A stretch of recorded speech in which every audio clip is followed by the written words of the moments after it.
আসসালামু আলাইকুম ভিউয়ার্স, আশা করি সবাই ভালো আছেন। ভিউয়ার্স, প্রতিদিনের মতো আজকেও নতুন আরও একটি বিষয় নিয়ে আপনাদের সাথে আছি।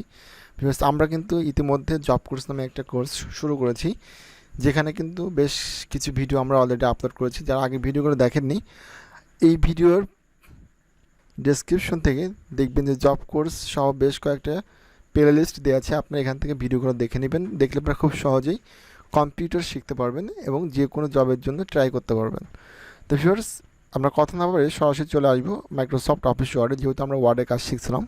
তো আমরা এখান থেকে মাইক্রোসফট অফিস ওয়ার্ডে চলে আসছি। দেখতে পাচ্ছেন এখানে বেশ কিছু ডকুমেন্ট আমাদের আগে থেকে টাইপ করে রেখেছি বা আগে থেকে রেখে দিয়েছি। তো ভিউয়ার্স, আমরা এর আগে ফন্ট টুল বা প্যারাগ্রাফ টুল পর্যন্ত কাজ শিখেছিলাম। তো আজকে আমরা দেখব স্টাইল, তারপরে find, replace, go to select, অর্থাৎ এই সম্পূর্ণ কাজটুকু আমরা দেখব। তো অবশ্যই ভিডিওটি ধৈর্য সহকারে দেখবেন। তো ভিউয়ার্স, আমাদের প্রথমত আছে স্টাইল। স্টাইল এখানে হচ্ছে আপনাকে হেডিং করা। দেন হেডিংটা কি? হেডিংটা হচ্ছে যে কোনো একটা গল্পের মূল বিষয়, যে কোনো একটা লেখার মূল বিষয়। হেডিং দেখলে যাতে বোঝা যায় যে নিচে কোন বিষয় বা কী সম্পর্কে লেখা থাকতে পারে। তো ভিউয়ার্স, এখানে যেহেতু আমাদের কোনো হেডিং নাই, তাই আমি একটু হেডিংটা বানায় নিচ্ছি। সাপোজ এইটা হচ্ছে আমাদের, আমরা এইটাকে হেডিং দিয়ে দিচ্ছি, এতটুকুকে হেডিং দিচ্ছি জাস্ট বোঝানোর সাথে। আমরা এটা সিলেক্ট করলাম, সিলেক্ট করার পর আমরা এখানে হেডিং 1 করে দিলাম। ওকে, তাহলে কিন্তু আমাদের একটা হেডিং কিন্তু হয়ে গেছে। মানে এখানে হচ্ছে মনে করেন দ্য কংগ্রেস এমপি সম্পর্কে বিস্তারিত কিছু লেখা আছে, সেইটাই আমরা এটাকে হেডলাইট করলাম, হেডিং করলাম। আচ্ছা, এরপরে আমরা যতটুকু কাজ করছি ততটুকু লেখাকে সিলেক্ট করলাম।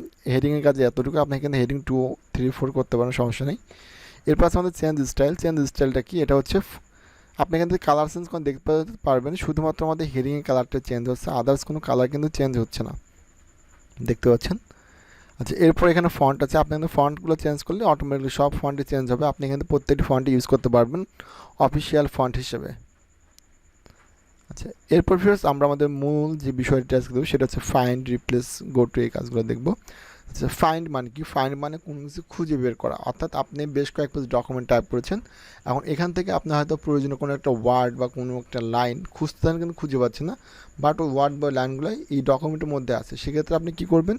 জাস্ট ফাইন্ডে ক্লিক করবেন। ফাইন্ডে ক্লিক করে দেখবেন বাম পাশে একটা সার্চ বক্স চলে আসছে। এখানে আপনি ওই ওয়ার্ডটা লিখবেন যেটা আপনি খুঁজতেছেন। সাপোজ আমি এখানে 30 খুঁজতেছি, দেখতে পাচ্ছেন যে যেখানে 30 লেখা আছে সেখানে কিন্তু অটোমেটিকলি মার্ক হয়ে গেছে। এখন আপনি এখানে এমন একটা ওয়ার্ড সার্চ করছেন যে ওয়ার্ডটা ডকুমেন্টের মধ্যেই নেই, তাহলে কিন্তু এটা পাবেন না। অবশ্যই আপনার ডকুমেন্টের মধ্যে ওই ওয়ার্ডটাকে থাকতে হবে। এরপর যদি আমি এখান থেকে অল ওয়ার্ডটা লিখে, দেখতে পাচ্ছেন যত জায়গায় অল ওয়ার্ড আছে অর্থাৎ ALL আছে সব জায়গায় কিন্তু আপনি মার্ক করে দেখাচ্ছে। তো এখান থেকে আপনার প্রয়োজনীয় ওয়ার্ডটাকে আপনি চুজ করে নিতে হবে যে এটা আমার প্রয়োজন। ওকে, তো এভাবে কিন্তু আপনি ফাইন্ডের কাজটা খুব সহজে করতে পারবেন। এরপর আছে আমাদের রিপ্লেস। রিপ্লেস মানে হচ্ছে পরিবর্তন বা প্রতিস্থাপন। আমি চাচ্ছি যে আমার ডকুমেন্ট থেকে একটা ওয়ার্ড পরিবর্তন করে আমি ওইখানে নতুন আরেকটা ওয়ার্ড ব্যবহার করব। তো এটা আপনি কীভাবে করবেন? আপনি কিন্তু জাস্ট রিপ্লেসে আসেন, রিপ্লেসে ক্লিক করলে পরে আমাদের সামনে এরকম একটা বক্স চলে আসবে। আচ্ছা, এখানে আসার পরে দেখেন এখানে আমাদের দুইটা বক্স আছে, একটা হচ্ছে ফাইন্ড হোয়াট, একটা হচ্ছে রিপ্লেস উইথ। এখন ফাইন্ড হোয়াটের কাজ কি? এই ডকুমেন্ট থেকে আপনি যে ওয়ার্ডটা পরিবর্তন করতে যাচ্ছেন সেই ওয়ার্ডটা লিখবেন ফাইন্ড হোয়াটের করে, আর রিপ্লেস উইথ করে লিখবেন নতুনভাবে আপনি যে ওয়ার্ডটা ব্যবহার করতে যাচ্ছেন। তো ধরুন যে আমি এই ডকুমেন্ট থেকে যেখানে APPEAL ওয়ার্ডটা লেখা আছে সেটা পরিবর্তন করে আমি এখানে লিখব হচ্ছে ম্যাঙ্গো, তারপরে MANGO, অর্থাৎ এই ওয়ার্ডটা পরিবর্তন করে যেখানে এই ওয়ার্ডটা আছে সেই ওয়ার্ডের জায়গায় অটোমেটিকলি ম্যাঙ্গো ওয়ার্ডটা অ্যাডজাস্ট হয়ে যাবে। তো এটা আমি এখন কীভাবে করব? আমার প্রথম কাজ এইগুলো লেখার পরে ফাইন্ড নেক্সটে ক্লিক করব। তো ফাইন্ড নেক্সটে ক্লিক করে পড়লে ওই ওয়ার্ডটা যেখানে আছে সেটা কিন্তু আপনাকে অটোমেটিকলি মার্ক করে দেখাবে যে এই ওয়ার্ডটা এখানে আছে। এরপর যদি আপনি এটা পরিবর্তন করতে চান সেক্ষেত্রে জাস্ট রিপ্লেসে ক্লিক করবেন, দেখবেন যে খুব সহজেই আপনার ওয়ার্ডটা কিন্তু পরিবর্তন হয়ে গেছে। দেখতে পাচ্ছেন যে এখানে কিন্তু আমাদের এখন ম্যাঙ্গো ওয়ার্ডটা চলে আসছে। আর একই ওয়ার্ড যদি আপনার ডকুমেন্টে অনেকগুলো থাকে, সবগুলো যদি আপনি একবারে পরিবর্তন করতে চান সেক্ষেত্রে জাস্ট রিপ্লেস অলে ক্লিক করুন, তাহলে দেখবেন যে আপনার সবগুলো ওয়ার্ড একবারে পরিবর্তন হয়ে গেছে। বাট রিপ্লেস অল না করাটাই বেটার। আপনারা এই ফাইল নেক্সটে সিলেক্ট করে একটা একটা করে রিপ্লেস করতে পারবেন। আচ্ছা, এরপর ভিউয়ার্স দেখবো হচ্ছে আমরা গো টুর কাজ। তো গো টুর কাজ করতে হলে পরে আমাদের আরও কয়েকটা পেজ আমরা একটু বৃদ্ধি করে নিই।